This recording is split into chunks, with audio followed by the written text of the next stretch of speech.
You're listening to NFT 365, the first daily podcast on NFTs with your host, Fanzo, talking crypto, blockchain, Web3, non-fungible tokens, metaverse, and... What the f*** is a non-fungible token? We'll get to that. My friends, if you've been here for all of these days in a row and haven't figured out the non-fungible token, I'd say WTF to that. But with that being said, thanks so much for joining us here on the podcast. And as many of you know, for me as a technologist, as full-time keynote speaker and podcaster, I've loved being able to educate, kind of, help people find that harmony between technology and humanity. And I will say, for me, one of the driving forces to not only the podcast, but what we've been doing every day is that I also recognize that we can use our platform and our vision to spread, not only amplify great people doing great things, but also, great creatives that, I probably wouldn't have had an opportunity to kind of welcome into my world. And we have a great guest for you today that I'm excited to kind of bring into the conversation. Before we get into that, and I kind of connect the dots to that kind of intro, definitely want to give a shout out to our sponsor, which is the Crypto Business Conference. Crypto Business Conference, of course, is happening October 9th to the 11th in beautiful San Diego, California. That's just a couple of weeks away for those that are listening here live. And excited to meet many of you out there. I'll be the opening keynote on day 2. I'll give you some more information about the Crypto Business Conference here at the end of the podcast. And of course, the other thing we've been doing is, buying an NFT every single day for a year. And, the beauty of that for me has been not only different blockchains, but different utility, different, ways to kind of find, different collections that we can, add to not only what we believe is important, but also, ways to amplify just all the unique use cases that exist here in the NFT space. So the throwback one that I wanted to kind of throw back into today is actually connected to our guest, which I think is a beautiful way that we kind of get to bring some of these synergies together. And we minted this one a while back, which I think is that was I remember looking at some of the drops that Sabet had done and realized, like, okay, well, we missed that one, and I want to add it to the collection. And the parameters that we have set here, of course, is that it has to be in the mint phase or in that initial reveal phase, so that we're the original owner. And so we added this one to our collection. But I will say, and this just happened as of a couple minutes ago, but for the live recording day, this will actually be the first one-of-one artist. We've had some great one-of-one artists in our collection, but it'll be the first one-of-one artist that we've actually will add 2 of the collections to our collection of 365. So this will actually be the mint that we actually did for, let me see when that day was. So this will be mint number 320. So 320 will be the one that we'll kind of talk about here on the show. And so with that being said, I want to welcome our guest, Sabet. Thanks so much for jumping in and joining us today. And excited to actually have you now twice into our collection. So thanks for spending the time with us. Dude, thank you so much for doing that. That makes me smile. Thank you for having me. It's obviously a pleasure to be in great company of so many different episodes and incredible people that have been on here already. So thanks for having me. Well, yeah, I will say, you're one of the ones at the top of the list. And, I know you were busy. We had, a friend, Brooke J. Lacey, who she actually told the story of you drawing on her arm and her going and get the tattoo done on our podcast. It was way back in January. And we've also had some, we had Matt Caesar on, Brian Brinkman, Aaron Pare, Illustrator Amanda. And really for me, like, I will just say, like, I actually shared this in yesterday's episode that I consider myself artistically challenged in the sense that I can't draw, I can't paint, can't sing, can't dance. And that really wasn't my world, but my appreciation for the craft has always been there.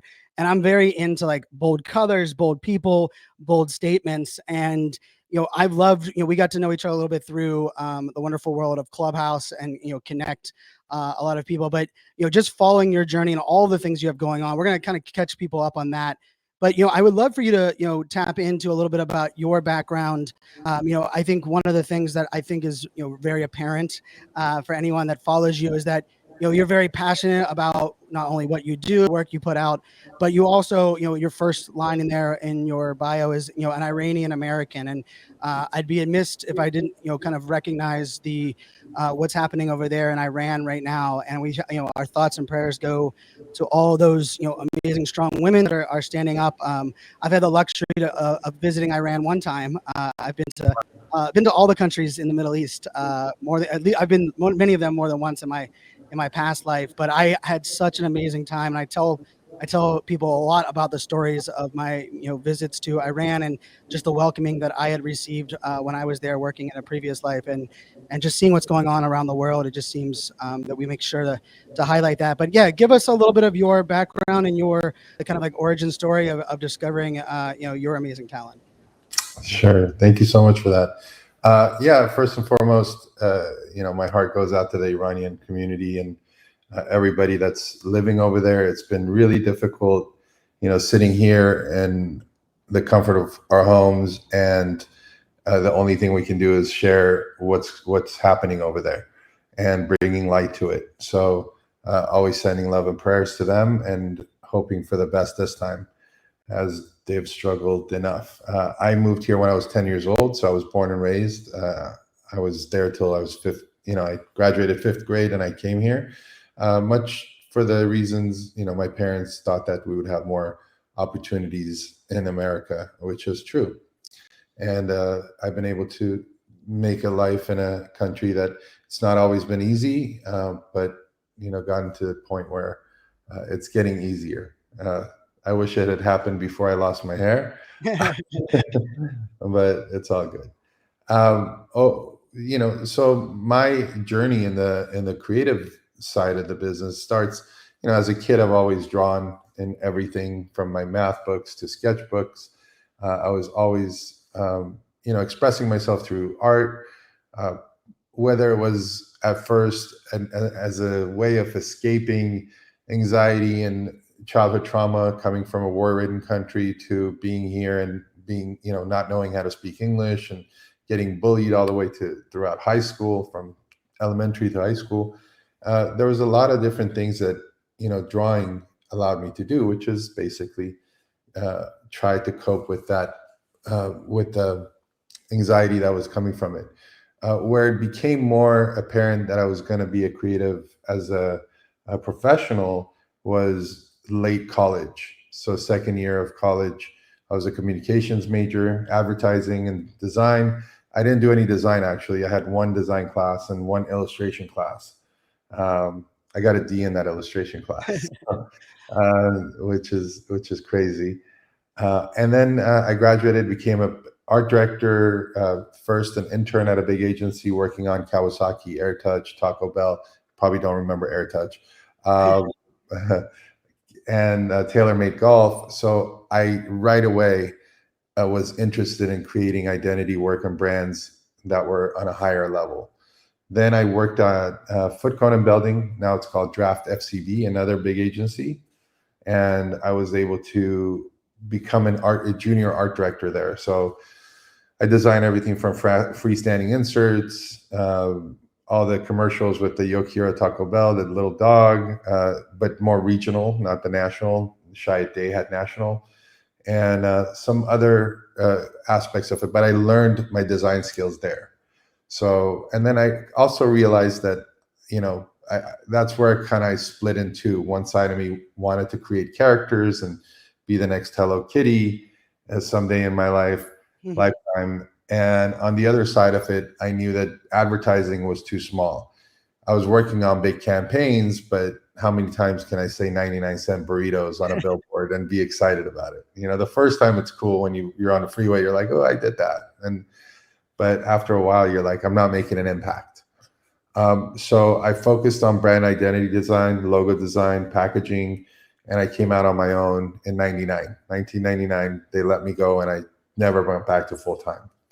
I've created over probably 300, 400 different brands worldwide for companies such as Thayer's Naturals, which is a witch hazel and skincare company. I designed Flipogram's identity and basic user interface before it became TikTok after they sold. So and then El Torito Restaurants, which is a big restaurant here. Those are some of the more public-facing brands that I've created, or at least created the visual components of it, and sometimes a lot of brand strategy and stuff too. And then alongside it, I've done a lot of different weird things that have made a big impact and then just fizzled away, only to come back later. For example, starting the second social network for artists in the world in 2005 called Moji Zoo, where we had 50,000 character artists on there. Or, creating Pixel Pop, which was my character-based brand myself, and other things like that like we can talk about. Yeah, I mean that is beyond. I love the background. I remember one of the first times I think we connected on Clubhouse. Like I think there was a discussion on like, do you consider yourself like a marketer, a brand specialist, an artist? And you were kind of telling a little bit of that whole story of not only kind of bringing some of those characters to life, but all the different kind of moving parts. I'm curious for for those that are like if you like 99 going on your own, right? I think anyone that's been an entrepreneur, especially a creative, since 99, and still alive to tell the story today, means you know how to like roll with the punches, and you know how to like, kind of ride, the roller coaster of the good times, the bad times, and all of the kind of in between. I'm curious, through that journey, what we'll kind of get into some of the current things, but like, what were some of like the skill sets that you believe like you picked up that are helping you succeed even greater times now in Web3 that really you can kind of tap back into that you've kind of had in your career over your time? As I transitioned over into becoming a full-time painter, which was around 2015 to 2019, being my own client was probably the biggest thing, right? Being able to create brand strategy, know my identity, make sure that my identity is protected in every way possible, make sure that the identity is memorable, unique, and ownable. All of the things that I did for everybody else from a packaging standpoint was there. Having the design skills to execute almost in an instant. If I come up with an idea today, by tomorrow it's minted and promoted, right? Because I can do all of that myself. I don't have to hire out a team. Those were kind of the things. Now, where, I excel today, whereas it was hard to start. I started a lot of little companies on the side that failed because I could do the branding, packaging, all that stuff of, let's say, a natural products company. I'm like, dude, I just made these guys became a $200 million company on my back. I can do it for myself. And when it got down to actually having the products and then going out and selling it and getting into stores and doing the paperwork and all, that's what I wasn't good at, right? Whereas here in Web3, I don't really need to necessarily worry about that component of it because the platforms handle that, and I get to be an artist and a designer at the same time, and a strategist, and all the other stuff that I'm good at. So it's kind of playing to my strengths. As a lot of people say, like, it was made for you. You were ready, and I was ready. I mean, I was doing all of the stuff that you see right now between 2016 and 19 on Instagram, doing online sales. And that's, I love that you brought that part, because that's kind of where I was leaning into, because we had Eric Pare and Kim Henry on the podcast, and they were very similar in the sense they had spent 7 years monetizing their light paintings on Instagram and building like that brand. And for me, I take pride in I've done influencer content work for 7 years, 6 figures worth of revenue there for 7+ years, even in enterprise tech. And I think that does give us a little bit of an edge into, the monetization element and some of those like moving parts. But I will tell you, your name has come up on multiple interviews, from Brooke J. Lacey to Brian Brinkman. But I believe, whenever someone's talking to me and they're an artist, or their friend's an artist, or actually recently had a call with a good buddy of mine. Actually, his book is over my shoulder, but his son, he wants to put some of his son's art out. I use you as an example. I think you're a massive talent when it comes to painting, but I think your marketing and your ability to kind of tell your story, bring a lot of these collections to life, and then also take innovative approaches. And we're going to get into like the one that you mentioned earlier, but for our listeners, they know that I'm like a sucker for like, the mantra of our podcast is pretty simple. We are greater than me, right? I'm doing this every single day. I've had to sacrifice a lot, I know, just to kind of put this out, but I believe that, together we can make a bigger impact. And it's a lot of what I preach. And I first saw you post out there that you said art is the utility and love is the roadmap. I will just tell you the amount of people that DM me that tweet of yours and we're like, Fanzo, this is like your guy. Like, and I mean, that speaks so much to like who you are. And I'll just say from the outside, like, you've done a lot of these brand things. You're great at marketing your piece, but you're also are very committed to some of these, like, these beautiful kind of connection points. And so I just love that. I mean, that my team, they're like, Brian, no matter what in the interview, you have to make sure you bring up that quote. And I was like, don't worry, of course it's going to be brought up. I'll bring it into there. So I guess for me, I'm curious, as you went full-time painting, and now like, turning the painting into what, now with NFT, the NFT component of that, what was your first like aha of like going from the Instagram monetization to like the NFT monetization? How did that entry point kind of happen? The entry point was a point of frustration and kind of being lucky to have a couple of friends to point me towards NFTs. Probably February 14th, I was sitting in my office, which was a little bit smaller than this, and again, another in-home studio. And I was like, yeah, finally I'm making a living painting instead of design. I quit design around 2019. And so about 2 years of struggling through selling and not selling and all that stuff. But I'd gotten to a point where I was shipping out maybe 20 boxes a week of prints that I was printing, signing, putting in sealed cases, and then building boxes with USPS and going through all of that, right? And then I don't even stop there. I have to paint on the boxes as well for people. So it's just, there's things in me that I can't stop, right? And I have to continue doing. And I remember going, I thought this was my dream, becoming a full-time painter, but it looks like I just became a shipping manager for a painter, painting and selling it had become a smaller portion than spending days packaging and stuff. And I was kind of frustrated. And the next day, I think I got accepted into Known Origin. So it had been about a couple of weeks that I had submitted, again, not knowing what NFTs were, how they really functioned. There was not a lot of information in February. I remember Googling over and over again, and even though the platforms were there, there wasn't a lot of like Googleable information. There was maybe a list of 10 platforms, and all of them looked scary. I mean, they really did. Like OpenSea looked really scary at the time. Known Origin looked really comforting because it reminded me of something that I would design possibly. The UI was simple, it was clean, it was crisp, and it was the art on there was curated and beautiful. So I was like, I want to be a part of this. And lucky enough, it took a couple of weeks. They brought me in. I minted my first piece, which is my PFB that you have here, Galaxy Sailor. And I knew she was going to be a good seller because I had already sold a bunch of it as a print on Instagram. So that's another component that was important to know, is because every year I would sell 300 to 900 paintings and editions as physicals. So I already had this massive amount of artwork that I knew which ones were going to do well.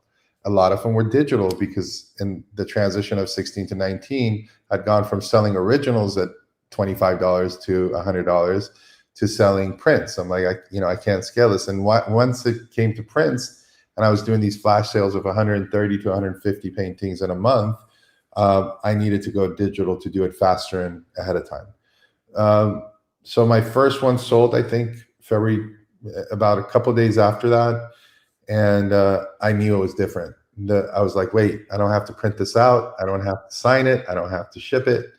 And I knew that energetically it was different. It kind of ignited me again back to like my 20s, where I didn't want to sleep. I just wanted to paint and share and chill. And, it was an exciting time.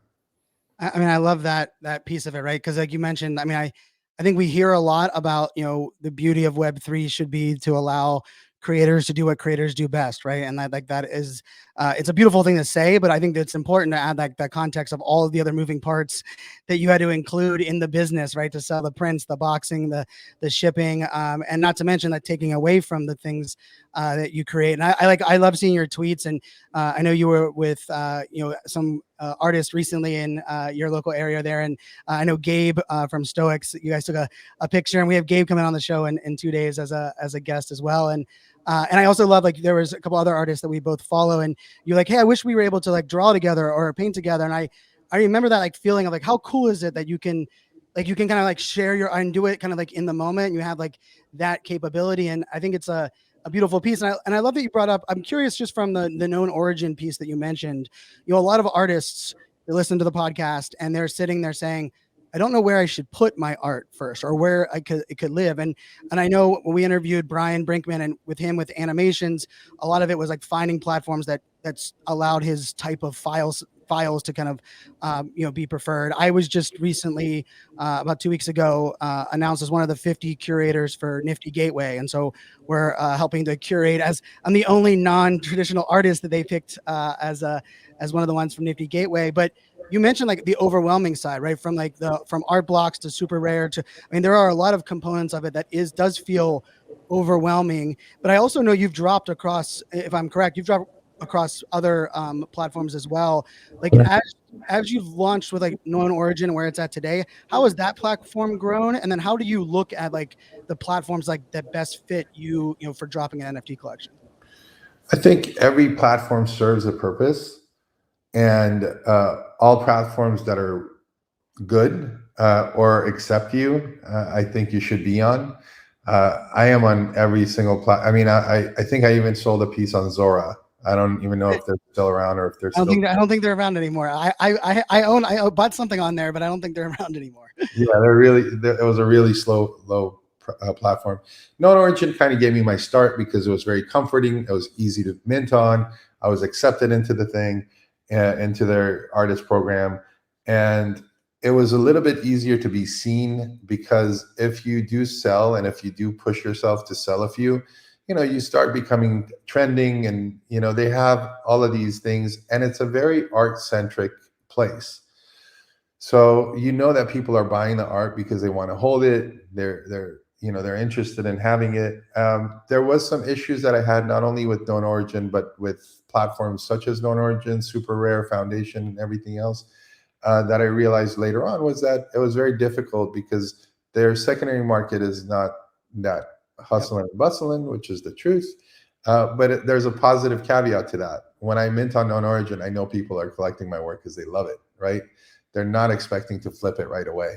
Maybe in the future, and there is secondary, it's just not as much.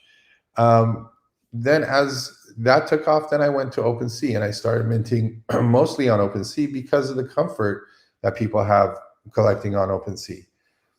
Took me about a year to realize that minting on OpenSea directly wasn't the best thing for me. And now I have thousands of NFTs on the storefront contract, not knowing that it would have been better if I had my own contract before I put it on there.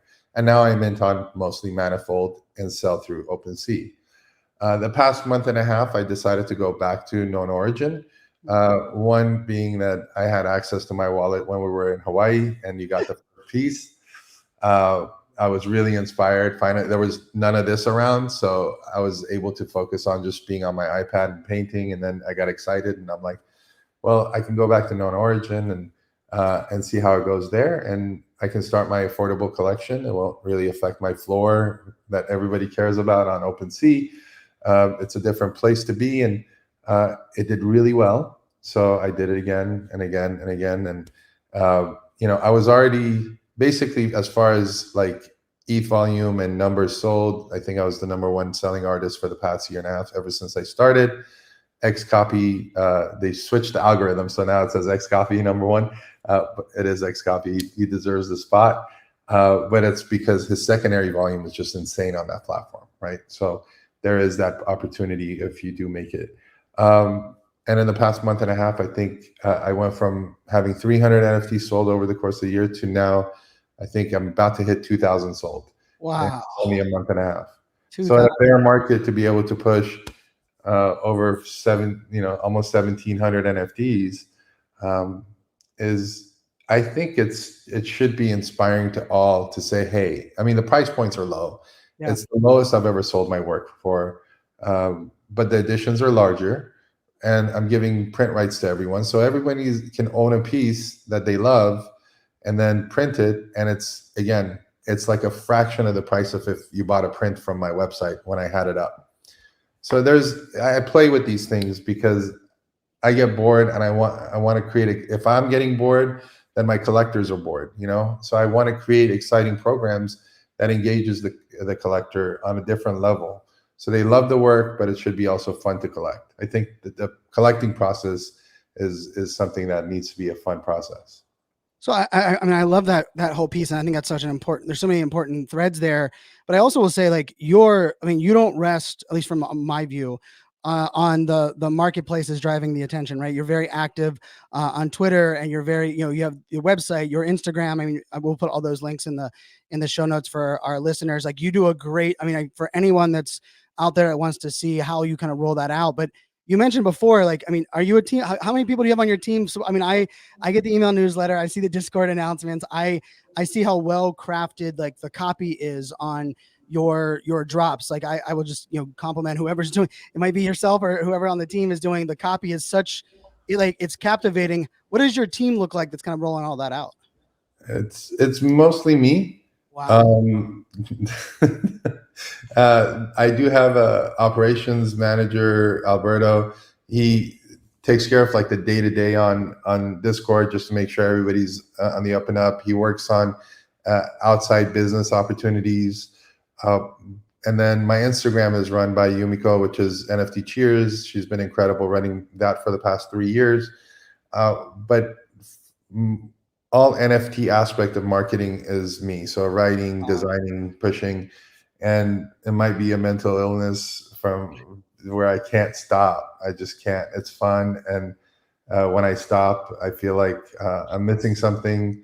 And if that's done, and not to make fun of mental illness, by the way, I went through a lot of it before 2015, and we can talk about anxiety and all that stuff too if you ever want, because this space can really mess with your mind. But with that being said, I have to kind of control all of that right now. I can't see anybody else writing my content about how I feel about a painting or what I'm going through or what I want to put out next. And everything is happening so fast. So, the piece you just purchased, for example, I'd been working on it probably for about a month in and out of it, but I was comfortable in minting and selling it only a couple of nights ago because it was finished. Inception was something that I wasn't ready to let go of. Or I can sit down on the couch and finish a piece in an hour, and I'm like, I need to mint this now. So I'll get on the email list. I'll build that out. I annoy a lot of people with my email list, and I disagree. You're not annoying. And even on our team, like, I mean, I signed up for, pretty much every NFT version of an email newsletter, and you do a great job of presenting that info. But you also, I will say, like, and this is just me sharing my, like, I remember that when you posted, I think it was actually the first one we minted for the collection, and you had said, like, this is like the lowest that you had offered your collection for. And I had two impressions from, like, me. First of all, I was like, holy hell, I have an opportunity to get in at a low price point. But I also had like this feeling of like, crap, am I the guy that's like not supporting the artists for the value that they have? And like, I had this feeling of like, wow, you were like being able to check your ego or whatever we can refer to that is, and like kind of putting it out. I think a lot of artists have not had the success you've had over the last couple of months, because I think they have struggled on like price points and how many of an edition. How do you like view that in like you're giving a lot of people entry points that probably would have never been able to hold one of yours. I mean, I think we have, between my bag and the collection bag, I think we have 6 of yours now, right? So like it was an entry point that turned into me collecting more. But how do you look at that, like that price point and like the kind of like that like tough struggle that I think a lot of artists have on like the editions and this, kind of bringing all these things to life? Well, I went through a very crazy and disruptive kind of first 6 months in this space because I was doing quite well, selling a lot of editions. And there was always these people collecting. They're like, oh, I love this one, and they would collect, and then I would put out another one the next day, and then I started to get a lot of backlash, like, hey, don't you care about your collectors? Hey, what about the secondary market? You're not, those were the times we were in at the same time, right? So, and I found myself consistently saying, or defending the fact that, an addition of 20 or 30 is nothing. Are you kidding me? Like, Yeah. You're buying it for $200. I sell prints for more than that, and give it some time. We just started, and why would I stop? I even got phone calls like, you need to stop minting from collectors, like almost in really weird, not positive ways that I had to, where, I went the balance of like staying fairly stoic, as Gabe calls it. Yep. Gabe has been a very good balance in this, and he's my best friend in the space, one of them, and it's been nice to have him there.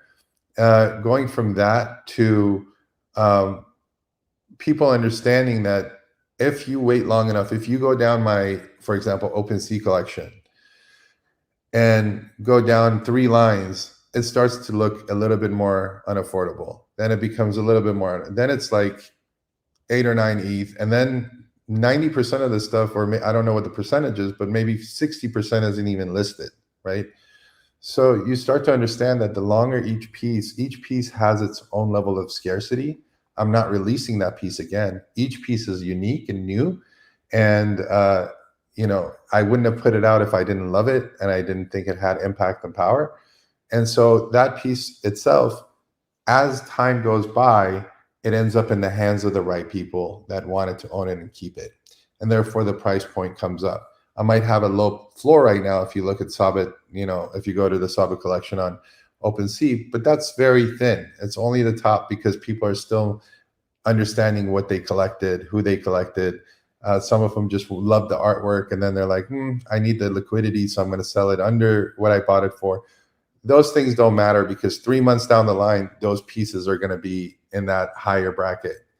And yeah, I mean, for those context, I just counted, you're 16 in and you're at a 0.3 floor, right? So, like that, I think that floor and like, even, like you said, scrolling through, and we'll put the link in there for everyone as well. And I mean, you have movement at all those price points, but something I wanted to tap in that you were just bringing up about, like, each one of these are unique. And I know you referred to your collection as love inspired, which I absolutely love that component as well.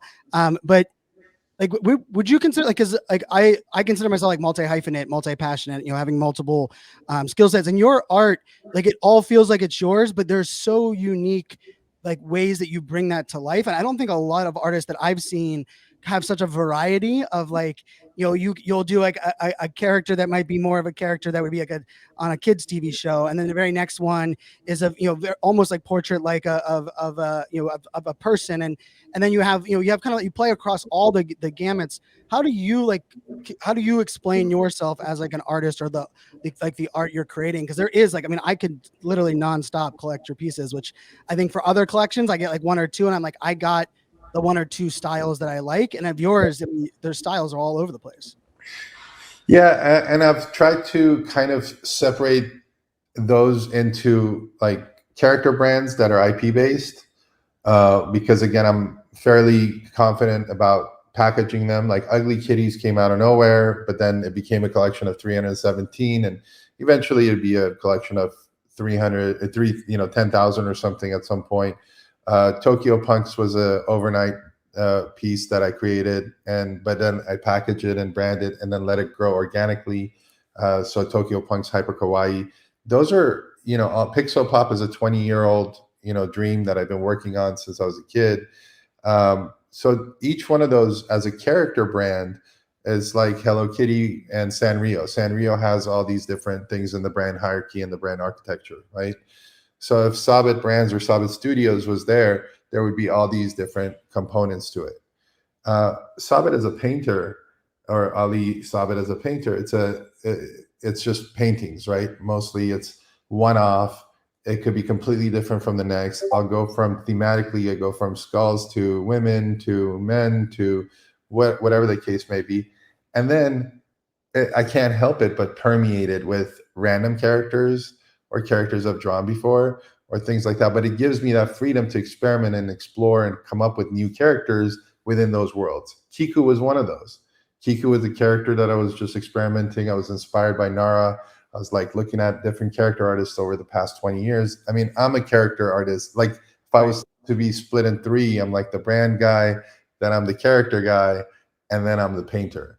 You know, so there's three different aspects to me that I got to play, you know, and I go between them depending on what's happening in the market, what I have to do to deliver on what I've promised, and three, what I'm inspired by at the moment. So if, you know, I'm in Hawaii, I'm painting, you know, a Hawaiian themed kind of piece, and then I'm moving from there to, you know, it's time to, you know, give Pixel Pop some love and bring Stitch Bunny back and create 10 new ones and drop it because I have to complete that collection, for example. And then there's other things, right? So there's the character world and there's the painter. I think those are the two worlds that I play in. Well, I mean, I try to draw that line with branding.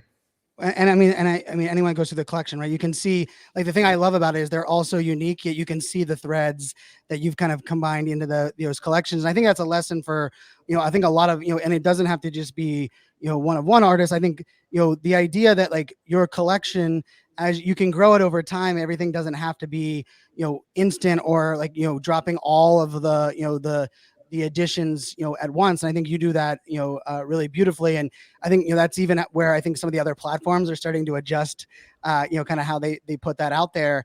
But you brought up like your, you know, you have like those different, you know, pieces, but you're also have, I mean, your body of work covers everything. And just to put this in perspective, and your innovation too, right? There's a gold Dyson vacuum that I saw, if that's correct, which I thought was just so cool. And you'll have to explain a little bit of that. Luggage, there's been luggage collaborations, right, with a brand. And then you when I heard you announce it's Kiku, right? Is it Kiku? When I heard you announce that, I guess like activation, right, where you were in many ways challenging people, hey, don't change the Kiku character, but place the Kiku character in different art. And like for me, that was so unique. And like I love the way you brought it to life.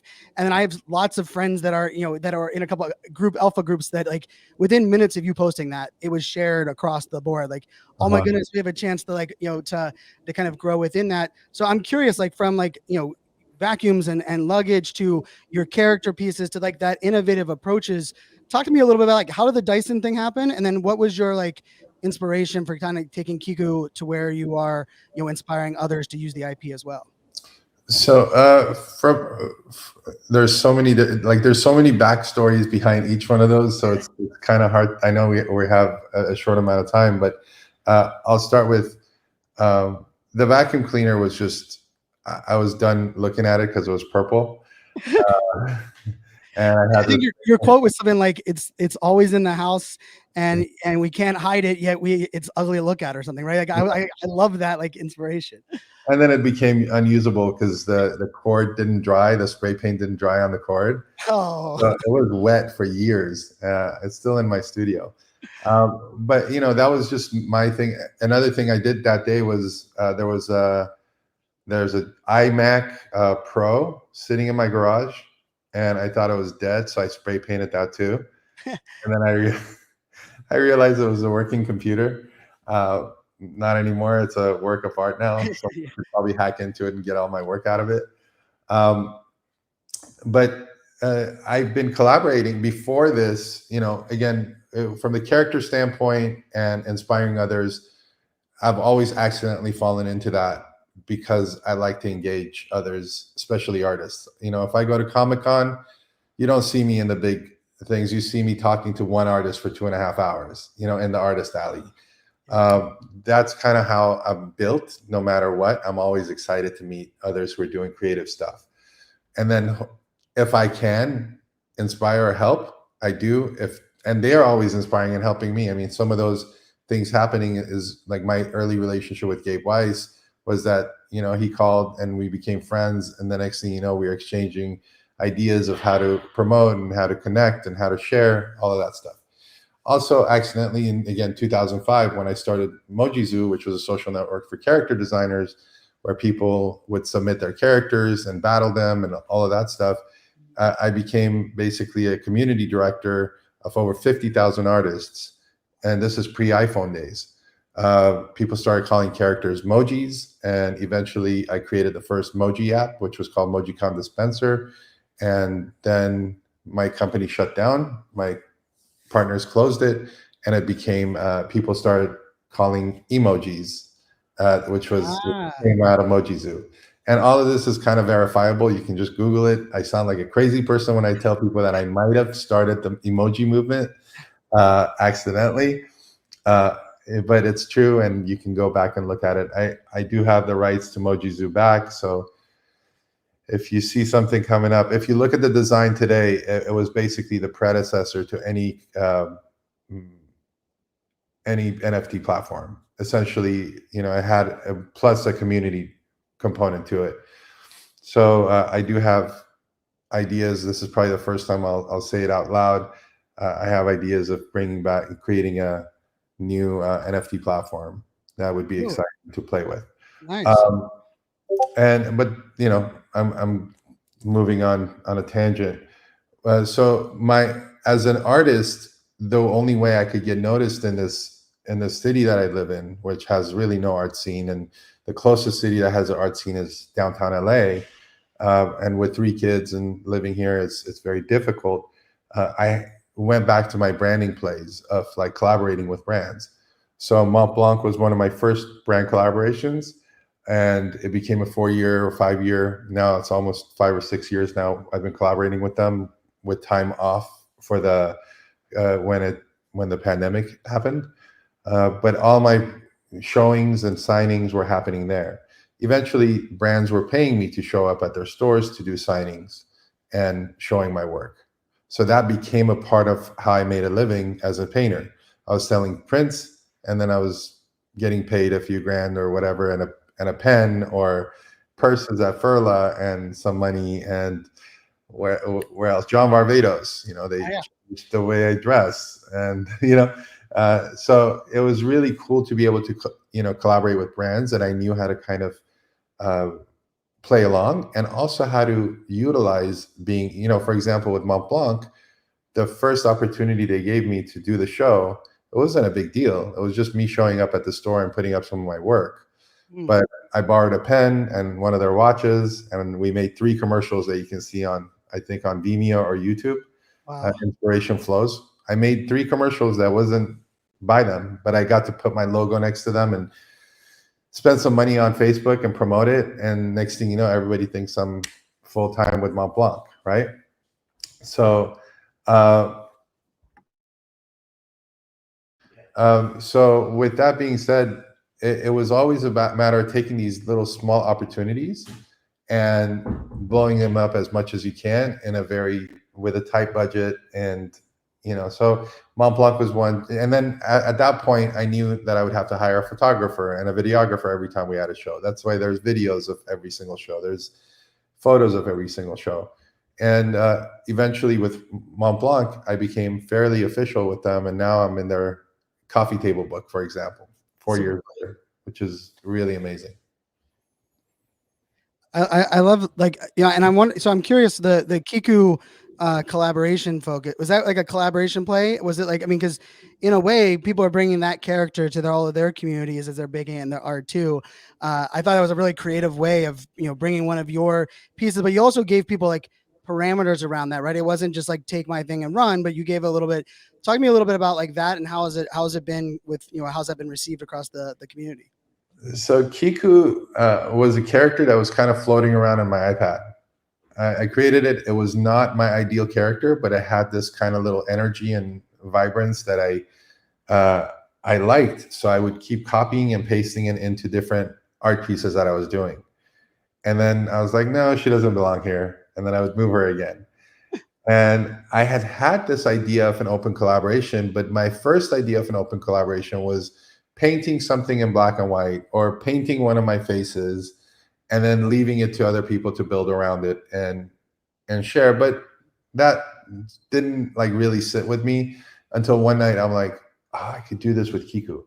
if I put Kiku out there as an open collab, it'll be the first open collab. Yeah, there's been IP, like Tokyo Punks, you have IP to your Tokyo Punks. There's been a few people that have done great things with it. Ugly Kitties, same thing. Take it just like the apes and do different things with it.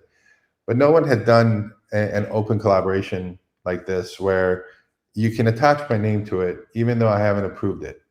You know, there's this trust into the artist community that I have built over the past 2 years that I know nobody's here to mess around. Everybody's looking for the same thing: love, connection, you know, sales, whatever the case may be, and attention, right?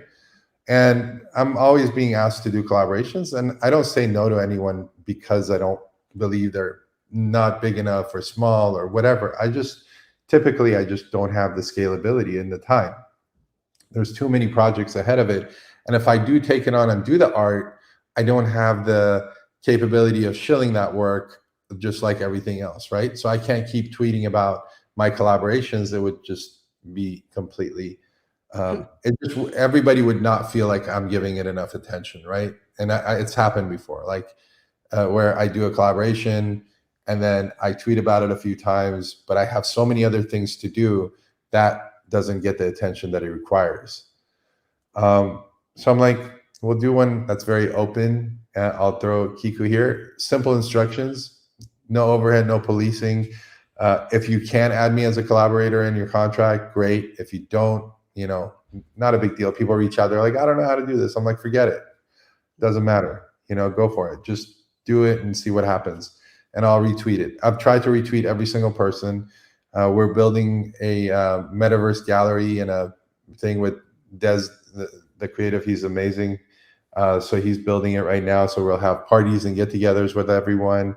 And I just leave it as an open collaboration. And even to entice people to collect multiple artists, I'm giving away one-of-one Kiku pieces that I do myself and mint to whoever collects 10 different artists in the collaboration. I've probably given over, I think, around 15 or 16 already, which tells you that there's been at least 160 sales. But it's a lot more. It definitely is a lot more because so many people have sold out their editions and collections while my piece is still like not sold out. You know, it's crazy. Like I'm having my collaborators are doing better than me. With Kiku, they're just doing better than me, which is crazy. And I love it. No, I mean, I love the creativity there. I love like I mean, how do you scale collaboration? That's such a hard, component, with everyone, making asks, right? I have two other things I want to tap into.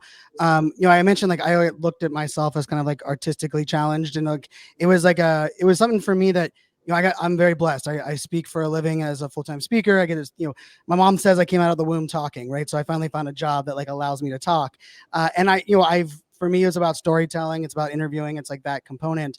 And I discovered AI art about 4 months ago, and it blew my mind in a way that I have technology background, computer science for over a decade. And just the idea that like all of a sudden I could start to do the stories and the talking that I normally do to actually create something. And actually the like little PFP that's below me here is actually what I created.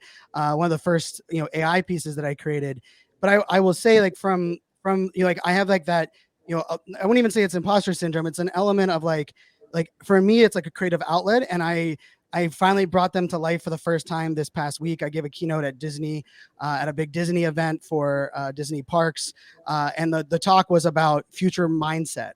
And what they didn't realize that my 16 slides, the background on all 16 slides, I actually created each of them with one of the AI generators myself. And I said, we need to reimagine the way we look at the future as well as ourselves. And I let people know at the end, like I created these 16 backgrounds, but the emergence of AI, emergence of digital, and like, what is your thoughts on like how all these things kind of are playing and where people, from like, photography that, some of it's edited, some of there's all these different moving things. What is your take as someone that's been, a creative and artist for, since the 90s until today? How do you look at like kind of all these different moving parts and like the definition of art and what is art versus not art? How do you approach that? So going back to like digital, I think the first one thing that we all struggled with, and the imposter syndrome came up was when we went digital, right? Right. I mean, I've been creating illustrations digitally for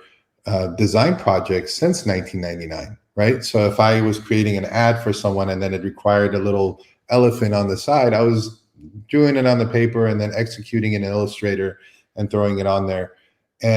But would I have ever thought to sell that? It never even crossed my mind, other than like doing my characters and throwing them on t-shirts and products and things like that, which I was kind of trapped in that mentality for quite a while. That was this signifier of success, is to create these characters, put them on stuff, which it wasn't. The success was to be able to draw them every day and enjoy that process, right? But going back to digital, as soon as I had my first iPhone, I was in an app called Paper 53. Oh yeah. I There's remember that app. That was amazing. I loved that app. I remember that app. amazing. I still use it today. 2007 was my first digital paintings.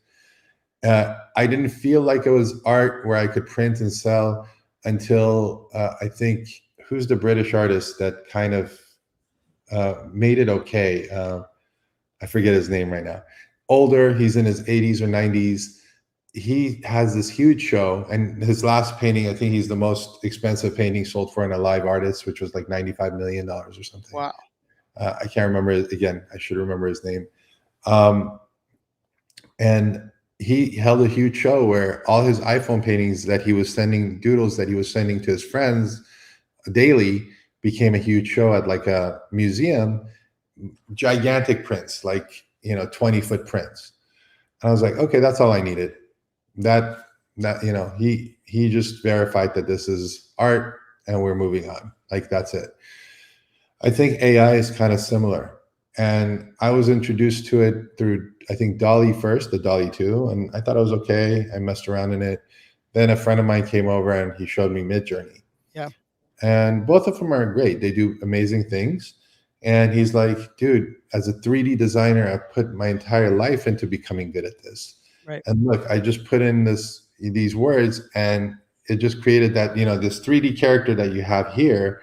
I mean, someone would have to learn how to be a modeler, a character artist, an illustrator, a coloring expert, all of those things that take decades to learn to be able to do what you have here, right? I feel like it's a tool now, just like everything else, whereas, I paint in my iPad every day. If I don't, I have to go in the garage and get paint out and all that stuff. And, it gets messy, and I can do one painting maybe in a week or a month versus doing a painting in a day without any mess. There's different aspects to it. When I paint on canvas, obviously I feel better. I feel more invigorated, whereas on iPad, I might actually feel a little drained afterwards or be tired, because it is kind of like design work. So those are kind of the two things of analog versus digital as far as painting goes. But when it comes to AI, I feel like it's just going to be another tool that we're going to use, but it's going to elevate the artists and the creatives that have been doing it right from the ground up. And maybe, you have all these artists that are experimenting with it to the next level that are born into it, and they're going to do amazing things too, right? So you can't detract from it. If you don't know, I also do energy healing and activations for people. Yep. So like if you had a back pain, I could activate you and your back pain would go away. And so I've done a lot of those, thousands of them over the past few years. The first time I asked Midjourney to paint a portrait of a woman for me, it put red rosy cheeks on it. I didn't put Sabet in there. I didn't ask it to do that. And it freaked me out. But at the same time, I'm like, how's that weird? Why is it weird? If I can manipulate, space and time and somebody else's physical being to get better, to activate the energy flow to be better, this AI is going to pick up on my information too. It's all information, right? So now I have a tool that's listening to me. Like a lot of the pieces that you see with the one-on-ones that I create, are AI generated, right? So I'm using Midjourney, and that's how Kiku started, by the way. Yeah. The first piece that I did, I put Kiku in a AI generated background, and I was like, if I can do this, everyone can. So my collectors are now joining the collaboration, right? I have everybody who's playing with AI and feels good about throwing Kiku into these worlds. Today, when I do a background for Kiku, I swear on Midjourney, the only thing I write is Kiku's world, and it just generates these beautiful like look at the 101s that I just put out. They're all, the only thing I write is Kiku's world, and I feel like it's creating naturally with my energy. I don't feel like it's cheating, or I don't feel like an imposter. I feel like I'm co-creating with it. It's just happening a lot faster. I love that. And so I was playing around. I mean, I was up till about 4 a.m. this morning on Midjourney. And I easily have put in 60 hours in the last 4 weeks on just like learning the prompts and testing, and, you know, creating my own couple of servers. And I mean, I created multiple accounts so I could have general, just for me, I just love that, like the possibility, but also like for me, it's like, I know that I'm trying to convey a certain emotion with the stories I'm telling, and it's compliment. And I want to kind of build that. And last night I was going through trying to build a background that I would put Kiku to, and I didn't think about putting Kiku's world in there, which now makes it like, it's kind of like funny to think about that, because I'm big into like I'm girl dad of 3. You're a dad of 3. Yeah. So like I love pinks in everything. I wear pink shoes on stage, and so I was playing a lot in that side. And so I love that you said that, and like that's actually, you know, for me, you know, part of the Nifty Gateway, being able to be a curator there, I'm gonna, you know, drop my first AI pieces that are they're the summary or the story of the 30-day tranches that we've bought an NFT every day. So I took one word from each NFT that we bought for the first 30 days, and then you know, manipulated it in Midjourney to create what I felt like the emotion I had on the first 30 days. And I will tell you, I recorded the podcast today while we're recording this. I've never been more anxious or more, I don't even know what the right word to say. It was like, I have like a little bit, like, I mean, in a weird way, like scared to not, you know, it's not that like the selling of them isn't what I cared about at all. It's more of like the appreciation of artists, and to like not alienate and not be like the guy that comes in that is like the tech guy that, you know, like doesn't appreciate like that moving parts. And, you know, like my team knows I've had a couple of these done for 3 weeks, and I had to get over that piece. And finally I was like, fine, we put a date on it. It's going to come out on Friday. And we're just doing like a collection 11 and, you know, we'll have 12 total collections that'll equal the 12 months that we've been buying an NFT. But the more that I able to kind of connect with amazing artists like yourself, the more I'm excited. But it's just it's a fun world for me, that if you would have asked me, you know, 9 months ago, if I would ever thought about, you know, putting something out to the world that was like just a visual piece, it was just never been in my wheelhouse. And I will say, this kind of ties back to what you started the whole conversation on like the mental health side, right? And the escapism, and you mentioned that, like for me, you know, I am neurodiverse, diagnosed ADHD and dyslexia. I do a lot in that space around that side of it.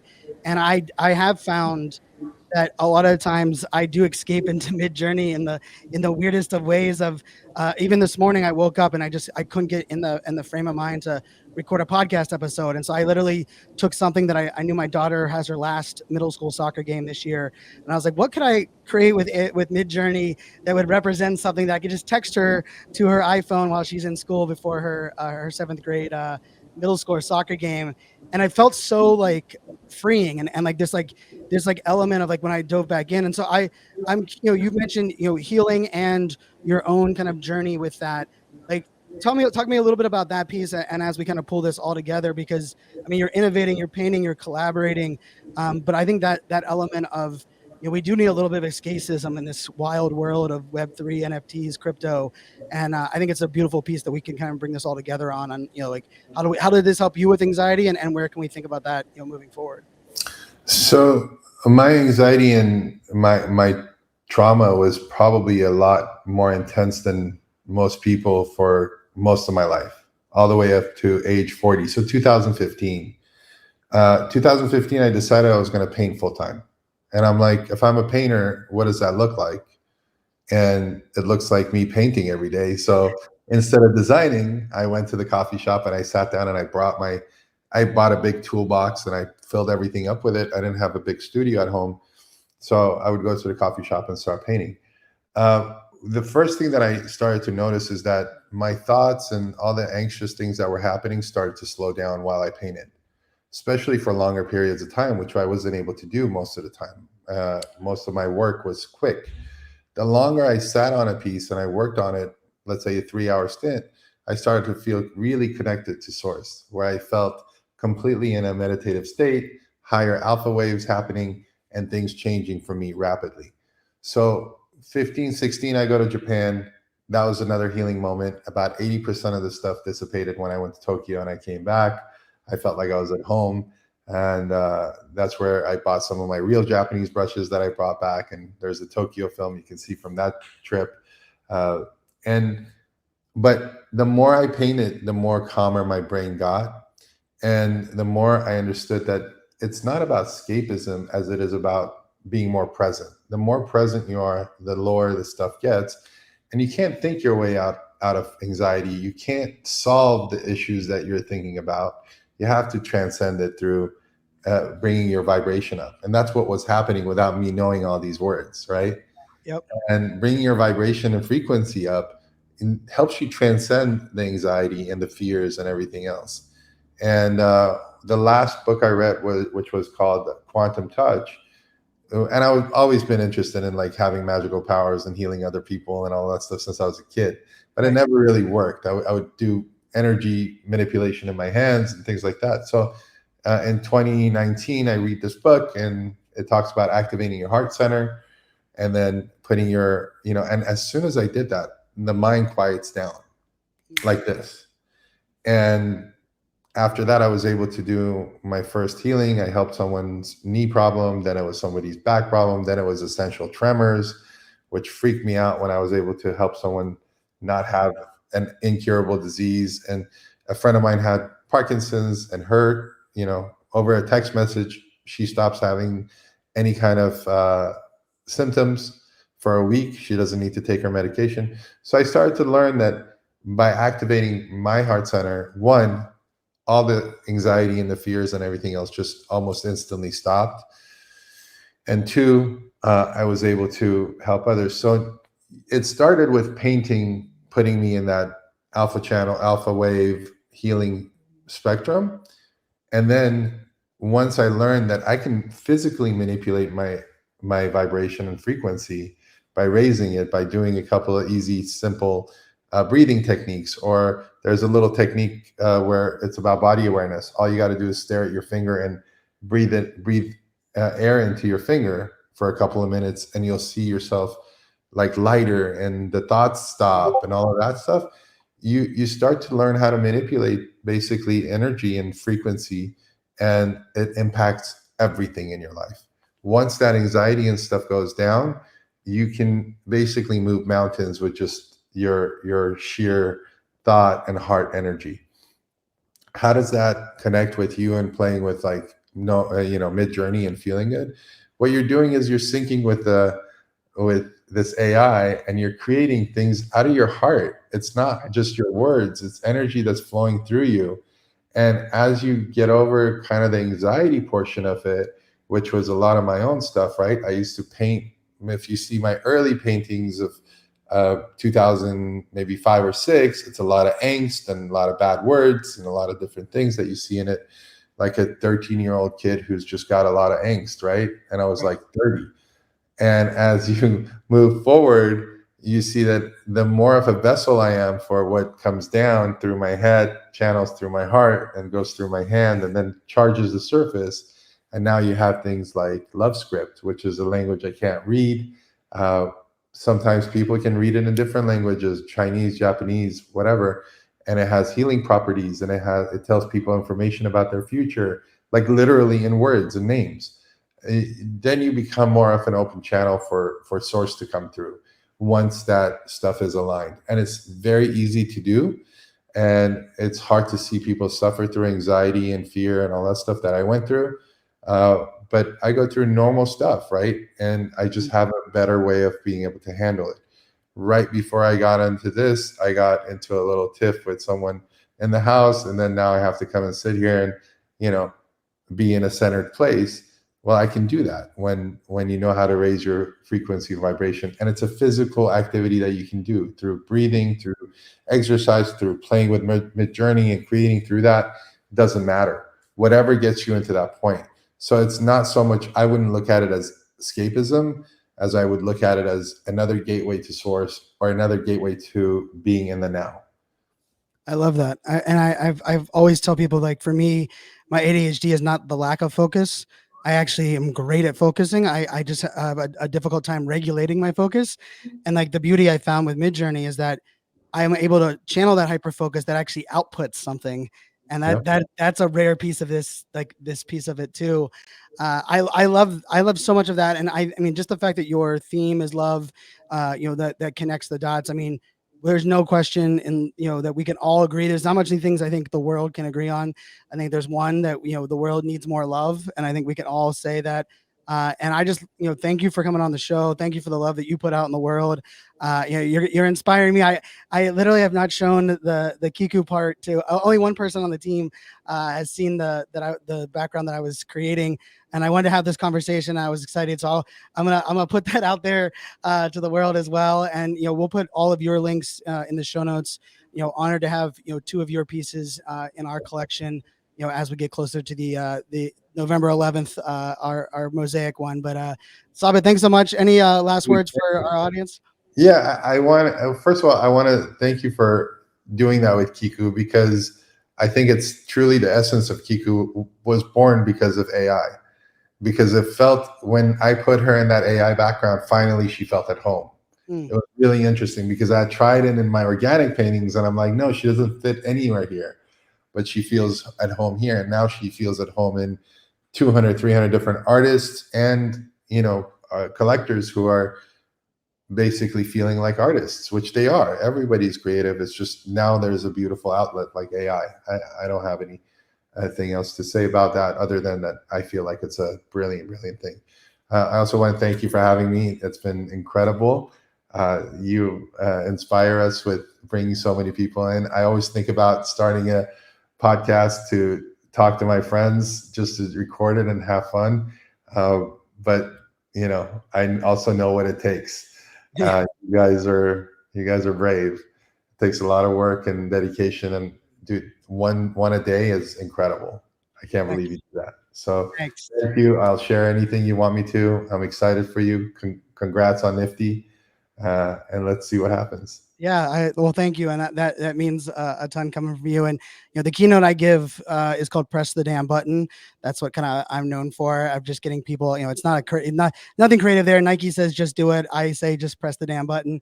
And sometimes you have to eat that own yourself, right? Like I have to get in my own piece of it. And that's where podcasting for me has been. This is my 8th one, and I joke that my first 7, if you added up all the downloads, it wouldn't reach 1 million downloads, and we reached 1 million downloads on this one before we hit halfway mark of the year. And so like it's so much of it is like you don't know what works until you put it out to the world. And I mean, I look forward to being able to hang out in person. Hopefully some collaboration opportunities in the works in the future as well. And thanks so much for jumping into this. And for all of our listeners, definitely give a shout out to our sponsor, Crypto Business Conference. It's happening October 9th to the 11th in beautiful San Diego. I mean, sign me up, October, San Diego. I'm not going to complain there one bit. Some great artists, some great founders of projects. Gigi, who is a past guest of the podcast, who's the founder of Crypto Tech Women. We have lots of great people on stages. Definitely check it out. It is socialmediaexaminer.com/NFT365. And I'll leave you with Sabit's words. I like to usually leave the audience with my words, but I just love the idea that art is utility and love is the roadmap, and we need more roadmaps painted with love. As always, my friends, until tomorrow, make it a great day. Cheers. Thank you. Good night.